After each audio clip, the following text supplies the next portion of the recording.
Welcome to the Point. The budget process continues in Lansing and may well go beyond the self-imposed July 1st deadline. But there are a number of policy issues moving at the very same time. Freshman Representative and Kalamazoo Democrat Julie Rogers talked about some of her priorities. Representative, let's start with kind of a recap. You know, we went through this really unusual election cycle, and with everything else that was going on, people were so focused on what was going on with national politics. Here locally, we have a lot of new representatives. Many of them actually, have come out of either state or county government. You would be in that latter category.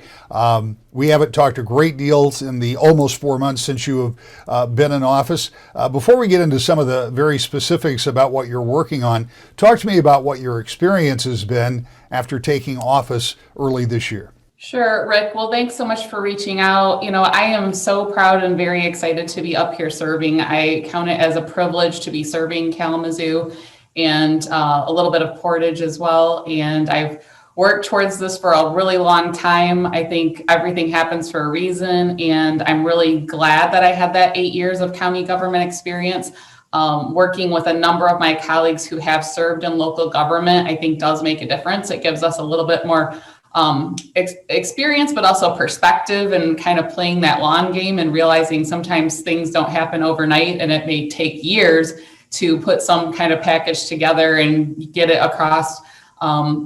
Because there is sometimes gridlock up here. I think, you know, also serving in the minority and the majority on both sides in the county commission, I've had that experience of, you know, really learning about working together as collaboratively as you can to get things across the finish line. Yeah, one of the things that I'm always impressed with, particularly from those coming from city and county government, where most of those are largely nonpartisan. I mean, obviously everybody has their own beliefs and ideas, but people do tend to work together. In Lansing, that doesn't always translate, but at least in some cases, it seems like some of those folks that have come from that background have a little easier time trying to build that bridge. But one of the things that I think, and you may correct me here, I think is considerably different is the budget process, because that budget process is ballooned by multiple factors when you start to look at the state government. And there are also a whole lot of divergent ideas about that. Before we move on to some of these other topics, what has that process been like in the early going? Sure. Well, I will just say early on in December, when leadership was asking us all what side we wanted to work on, they said, do you want to be on the appropriation side or the policy side? And I said, what do you mean? Why do I have to choose? So that was very difficult for me coming from county government, where when we build a budget, all 11 county commissioners in Kalamazoo have a piece of it and have, you know, equal representation, equal input. So it was a hard choice for me to make. So I did go the policy route. So I don't have all the background in detail of appropriations, but I'm still, of course, very interested in it, very interested in fighting for our community, particularly looking to push through. Again, I think this is a long-term project up here, but the 131 business loop in Kalamazoo is really in need of upgrades because you can only go one way right now. And so with additional industry like graphic packaging rapidly expanding, we really need to look at infrastructure upgrades for Kalamazoo. So I am very, you know, coming in now involved in the budget process and talking to leadership about what the priorities are for Kalamazoo. And I'll just kind of say yesterday, when I read some of the top lines, I was quite shocked because I think it's unprecedented to propose some of the sub budgets are 25%. And we're looking into if that's even legal. I don't even know if that's legal to do a 25% incremental budget proposal. And frankly, I don't know how agencies or government departments are going to be able to plan when you really need a year snapshot of what is going to happen in 2022. Yeah, the budget process going forward is going to be interesting to be sure. But as you point out, you're really dealing with some policy issues, and that kind of goes to how complex some of the things you deal with in Lansing are, because they are separated out to some degree, though budgets impact policy. But something that you and the Senate Minority Leader, Senator Ananick, have introduced is a very interesting concept, and that's expanding the things that students, high school students, could be credited for when it comes to math. Talk to me about that, because as one who struggled with some high school algebra, I find this kind of interesting. Sure. Thanks for the question and the interest. It's interesting what different things get picked up on in the news cycle. And we've had a couple of interviews on this topic, and I'm really excited. I think it's got some bipartisan legs. So I introduced HB 4595, and it's basically a bill that would give more flexibility. So it's not really removing any of the requirements, it's just adding to the menu of options for math. So back in the Governor Granholm administration, really we were looking at Michigan's high school curriculum as subpar. And I think we were not robust enough in our requirements, frankly. And kind of ranked towards the bottom. And then a very robust, really geared pre-college curriculum, the Michigan Merit Curriculum, was advanced in that administration. And it probably in some areas like this math piece went a little bit too far. So we're just trying to kind of tweak it a bit, open the amount of options available. Right now, Algebra 2 is a requirement. And I have found in talking with teachers, just like my very own sister, Diane is a math teacher, so of course anything math related I run by her, and she did lift up and recognize that it's a barrier to graduation in high schools in Michigan. And so particularly in Kalamazoo County, we had the privilege of passing a CTE Career Tech millage in 2019, and thank you to our voters for supporting that. I think it really goes to that we need to make our kids more well-rounded, and not everyone is going to be in that college-bound track. So this would add statistics, for example. It would also add a financial literacy class as an option. And I serve on the Financial Services Committee, and we've talked quite a bit at length about how our Michiganders are really unprepared financially. Some people don't know how to balance a checkbook. Some people don't understand what it means to have a credit card with compounded monthly interest that is racking up your bill. So I think some of these adding to the flexibility could really improve the financial state of a lot of Michiganders. A financial literacy course would almost certainly have bipartisan support, I would think. Have you found that to be true?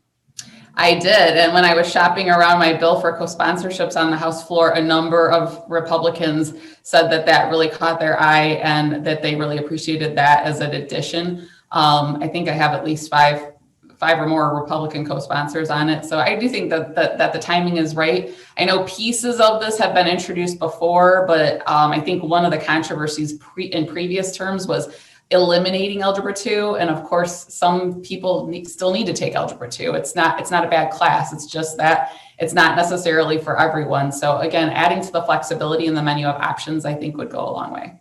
I want to move on to some of the other things that you're working on. One of the things you would like to do, and this comes, I suspect, from your own healthcare background, but you would like to remove the state's Medicaid work requirement provisions.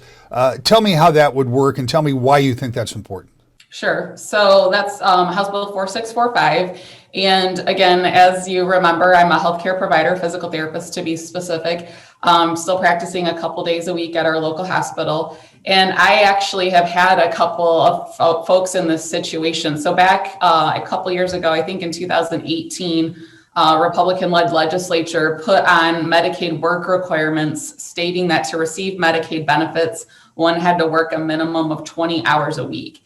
And I'm here to tell you that healthcare in general is very specific and it's very technical. And I think legislators are expected to be experts in a number of fields. And I'm not sure that they exactly understand all of what goes into someone's disability. Also, there's sometimes invisible disability. So just because someone may have some mental health issues that can't necessarily be seen, or possibly an addiction issue, those don't always fall into that traditional bucket of disabilities.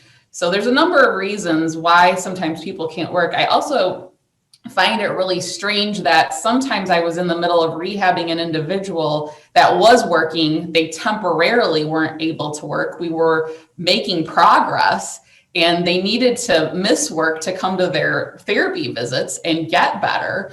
And their insurance was yanked in the middle of that process. And so it just didn't really seem to make a lot of sense. The other thing I will point out, besides the obvious that it doesn't make any sense to lose someone's health insurance in the middle of a pandemic, I think the timing is really ripe right now to repeal this. But President Biden's administration did come out a couple of weeks ago now and rescind the waiver that Michigan had. So right now, we don't even have that federal authority to have Medicaid work requirements in effect. So I think the federal government saying this really has put that forward, that this is not a good policy and it needs to be removed. And so my bill would just codify and get Michigan in line with the federal government's stance.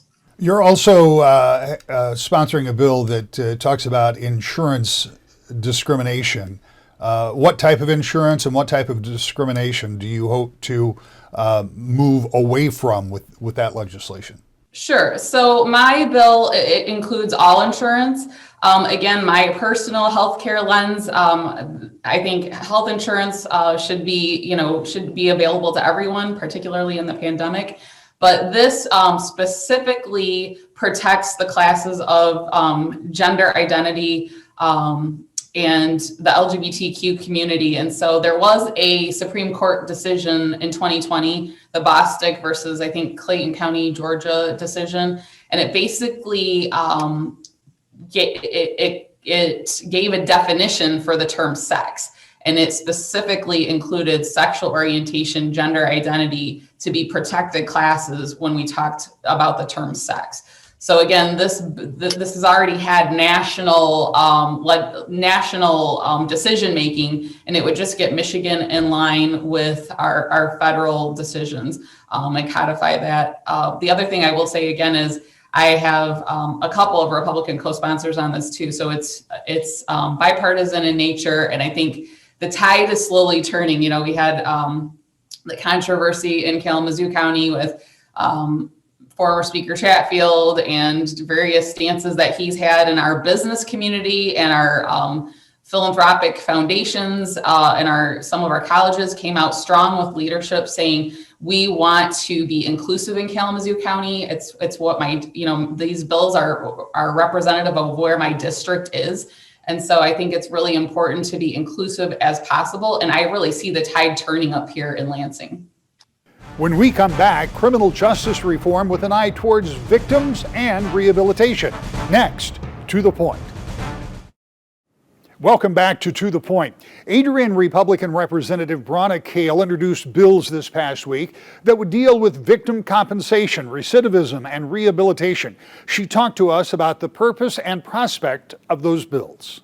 Representative, over the course of 25 years that I've been covering Lansing, we've heard about criminal justice reform, and we have seen in the past few years some movement in that direction. But you have introduced some measures that deal with kind of a different part of that reform. It deals not only with victims, but also with rehabilitation. So walk me through this legislation that you would like to see passed as it pertains to reforming the system and maybe even helping make sure that we don't see people coming back into that revolving door in our penitentiaries in the state.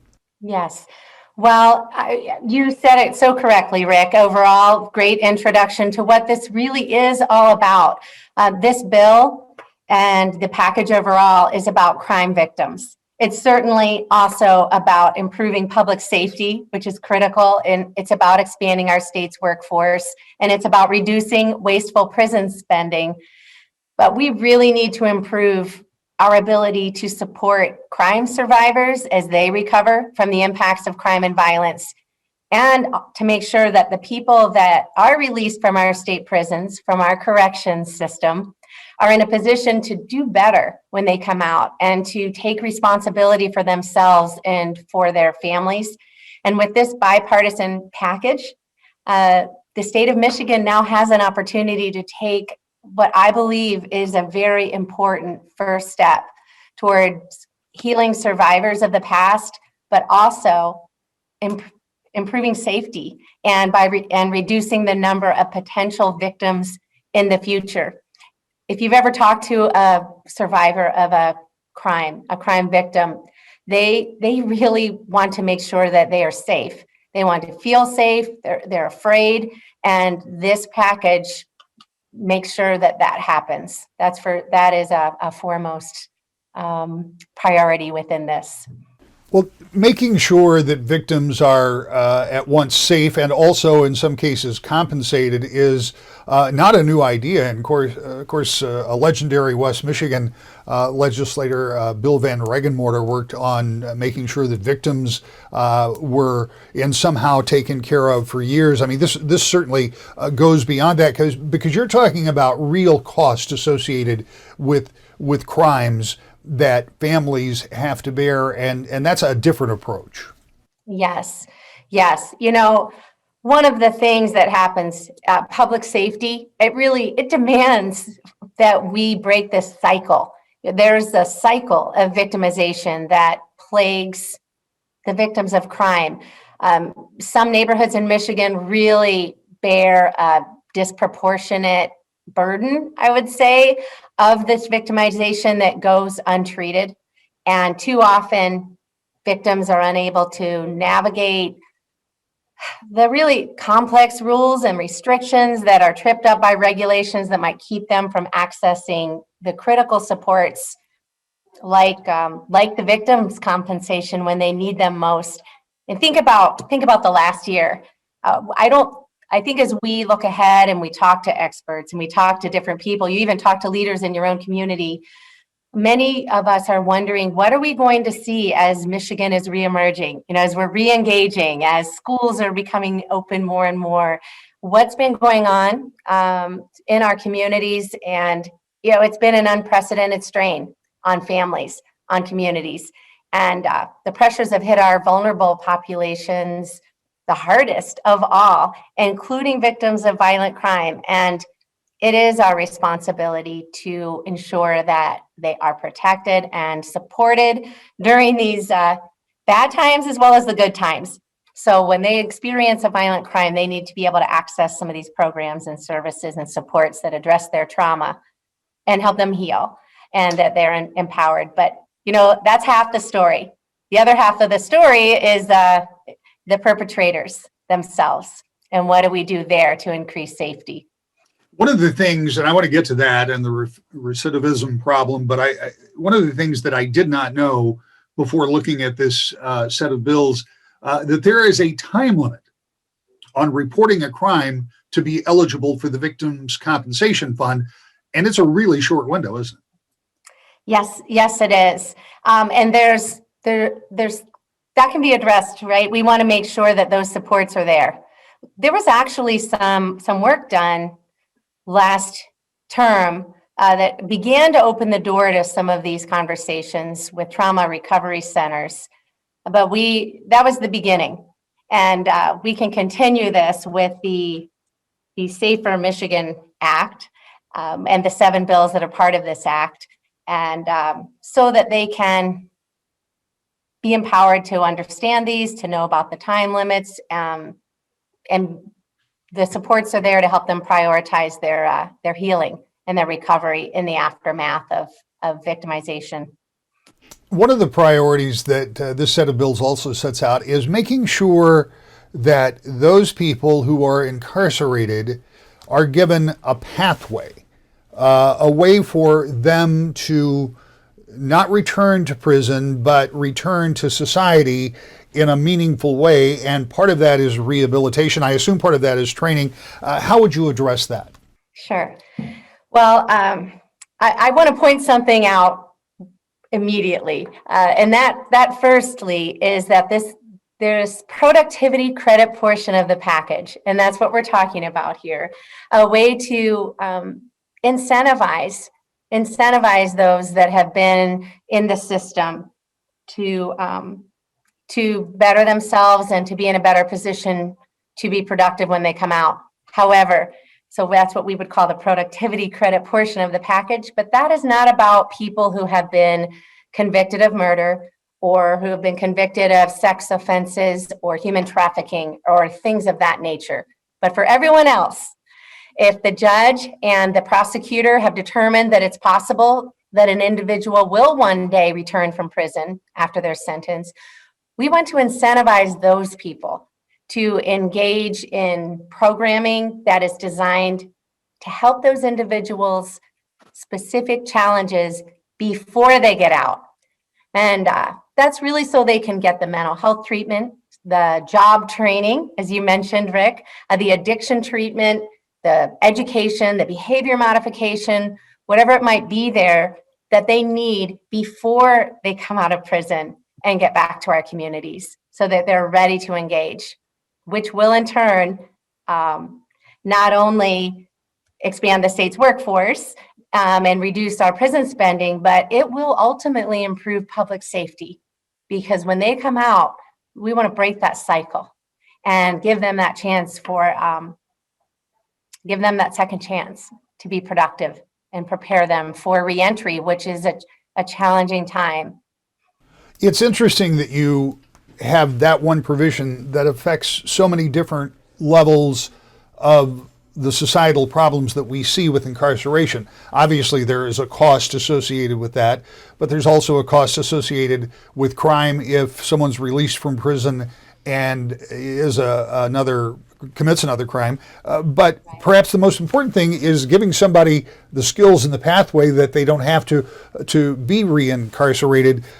When you talk about this set of bills and the bipartisan nature, how confident are you that this is something that you can get to 56 in the House and 20 over in the Senate? Is this something that you feel confident is going to be able to move in this session? I really do. We have a strong bipartisan set of bill sponsors. This is not a Republican Democrat thing. I know that we've all experienced an interesting year in terms of the level of divisiveness, not just in our state here in Michigan, but across the country. But there are many things and many initiatives and many shared priorities, regardless of our political party. And this is one of those things. And as this policy starts to work and reduces the Michigan Department of Correction needs, Michigan will save money, our communities will be safer, and our victims themselves will feel safer also. You know, people, communities are safer when people come home ready to work and live stable and productive lives, and they need some help to do that. It's proven that. So I think a lot of the plans as this package goes forward will be educating other caucus members, letting them have time to see what other states have done. Certainly there's roughly 35 other states that have a similar measure. So we have the data there to see that it does work and that it does do what we set out to have it do. And I think when we see that, we all share that desire to have safer communities and reduce wasteful spending and direct our limited resources where it is best utilized. And I'll add on to that, we do have a workforce shortage in our state in spite of COVID and all of the challenges that have brought. We still have employers that are crying out for good, solid, hardworking employees. So there are many reasons for everyone in the caucus to get behind this initiative. We're right back to the point. As we move into spring, the budget talks in Lansing will heat up. So too, the talk of new voting bills creating controversy. We'll talk about all of that in the coming weeks. To the point.